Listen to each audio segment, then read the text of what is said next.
Hello friends, I am Dr. J.S. Shahan. I am the course director and faculty at Samasti. Samasti is Sehgal Minimal Access Surgery Training Institute. This is the academic and training wing of the Sehgal Neo Hospital. So today I am going to discuss with you about the past, the present and the future of the minimal access surgery. So to begin with, I'll be discussing with you about the past of the minimal access surgery. What describes it best? The laparoscopic surgery is known by so many names, In the beginning, this was called as a keyhole surgery or the buttonhole surgery.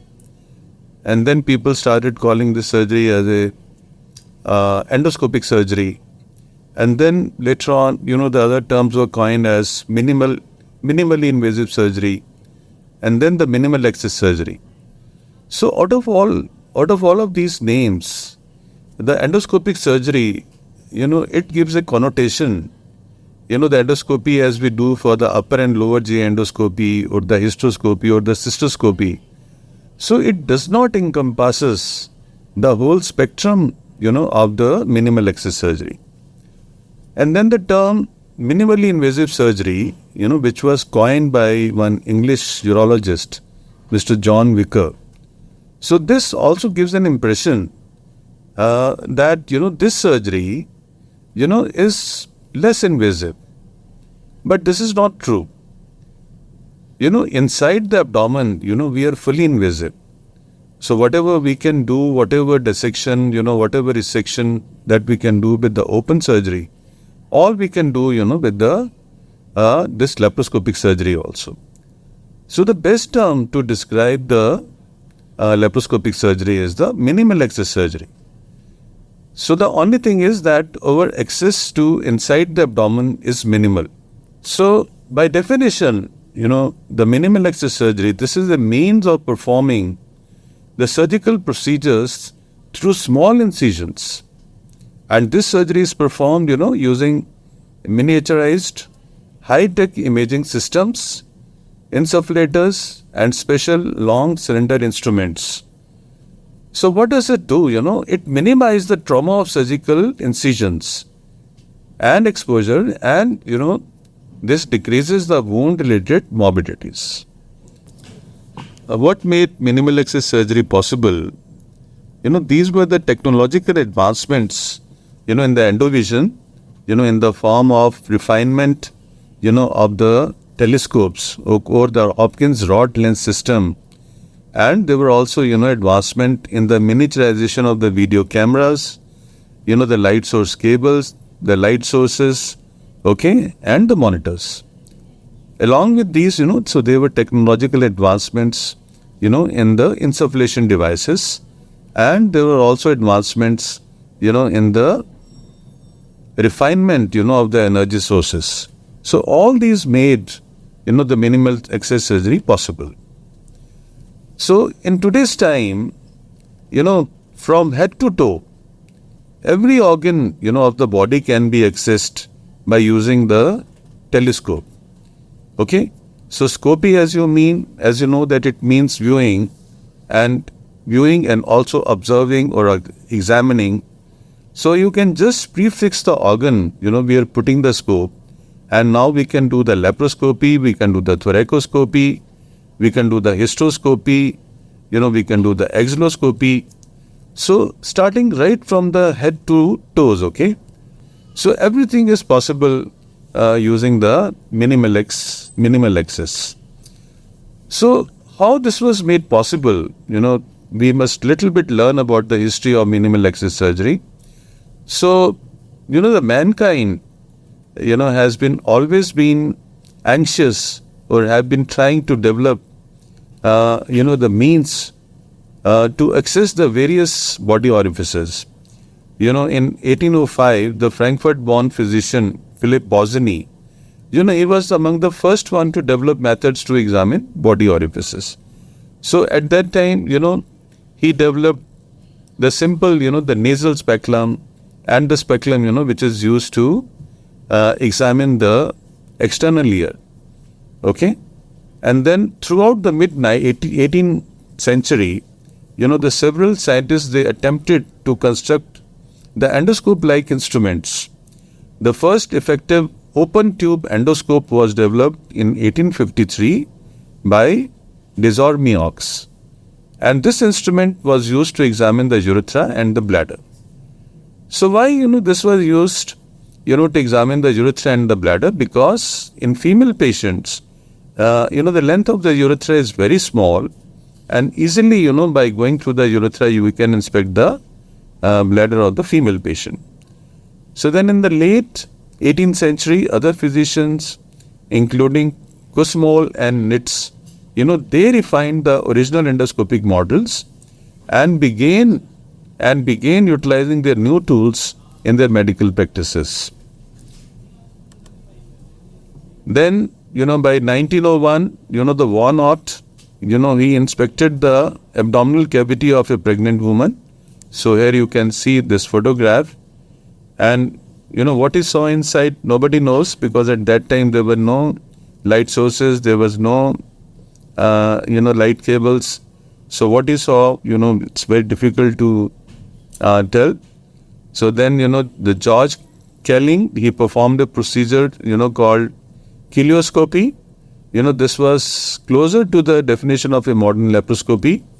Jacobius, he published his first report of what he called the laparothoracoscopy. And then during the mid-1950s and 1970s, there were concerns were raised about a significant increase in the complication rates, due to the bowel injuries and cautery injuries for women undergoing laparoscopic sterilization. Because at that time, the single puncture laparoscopic sterilization, was done on a large scale.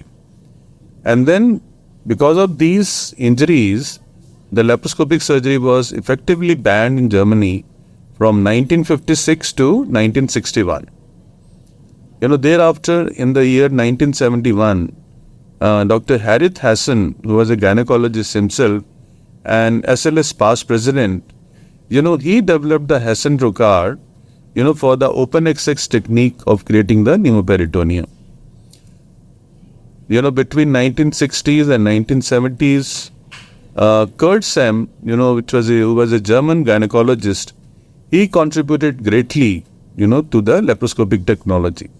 He perfected many technical refinements, including an automated insufflator, the suction irrigator, the safer electrocoagulation instruments, intracorporeal and extracorporeal knot tying, and an electrical morcellator for myomas. Even in today's date also, if you go to the Kiel University for learning the laparoscopic surgery, so some of his earlier inventions, they are kept there in the museum. So, which you can see there. Although laparoscopy was becoming recognized as an important element of gynecological training programs, only limited procedures were taught. Textbooks in the 1970s and 80s, they emphasized the diagnostic laparoscopy and ovarian cyst aspirations. But no operative, surgery was being performed at that time. And at that time, Machiavellis, he said at that time that there is nothing so difficult or so dangerous as to change the order of the things. So during that time, the order of the thing was open surgery. So anybody, who spoke of any other means of performing surgery, so this was taken with a pinch of salt and this was not accepted. So the same thing happened. In 1983, the Kurt Sam, was a gynecologist. So when he was doing a diagnostic laparoscopy on a patient who had a chronic pain abdomen, so he came across the inflamed appendix and he performed the laparoscopic appendicectomy using the extracorporeal Rodder's knot. So when he reported, that he has performed appendicectomy, so then, it brought criticism to him, and, he was even censored, by the German Board of Surgery, The German Board of Surgery even condemned him. So he was not appreciated, that he has developed a new means of performing surgery. He was criticized and censored. In 1985, another German surgeon, Erich Muhe, he performed a laparoscopic cholecystectomy using his galloscope, which was a 3 centimeter direct vision laparoscope of his own design. Okay? And he presented his work at the 1986 Congress of the German Surgical Society. So he also suffered the skepticism and criticism, and he was ultimately censored by the courts. Thereafter, the French surgeon, the Philippe Moret, in 1987, he performed the first video laparoscopic cholecystectomy, and like, Erich Muhe, Sem and Nezat, he was also strongly criticized. Okay, the Francois Dubois, another Frenchman, he was the second surgeon to perform the video laparoscopic cholecystectomy and was the first one to publish his, early experience. Thereafter, in the United States, the general surgeon Barry McKernan and gynecologist William Tsai, they performed the laparoscopic surgery and they performed the laparoscopic cholecystectomy. Thereafter, the Eddie Reddick and the Douglas Olsen, another SLS president, they published the first United States series of their cases. And, by that time, the evolutionary phase of the laparoscopic surgery had come to an end. Because more and more surgeons around the world, they were taking up the laparoscopic surgery as a means of performing the surgical procedures. So thereafter, when the surgery was, being recognized in the United States, so thereafter, what followed can only be described as a revolution in laparoscopic surgery. Not only in surgery, so this was a revolution, in the urology as well as in the gynecology. So now the season for change had clearly arrived. The media, it also helped to fan the excitement, and the patients, once informed, were demanding the new surgery. The new environment was now favorable for doing the minimal access surgery. The companies, which were manufacturing the medical equipment, so they were also, working furiously to keep up with the demand and to develop the instruments to facilitate the new type of surgery, which is the minimal access surgery. So now the season for change had clearly arrived. But then, there were some surgeons like Kusheri, Bursey and McSherry, they argued that the procedure first should be evaluated and validated first in the specialized centers, and then the surgeon should be trained, and only then, they should be allowed to perform, this minimal access surgery. But, quite to the contrary, in many areas, the laparoscopic cholecystectomy began to be recognized, and more surgeons in private practice, they started doing the laparoscopic cholecystectomy, and later it also migrated to the academic center.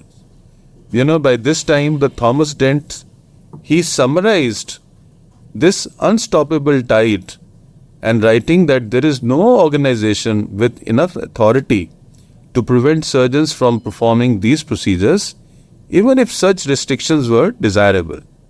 So by that time, although surgeons like Kusheri and McSherry, so they were arguing, for a proper training and proper, validation and proper evaluation of this type of a surgery, the surgeons were starting doing on their own the laparoscopic surgical procedures. And then, over the next few years, the surgeons started doing virtually every abdominal operation, by the laparoscopic technique. The laparoscopic splenectomy was performed by Makoto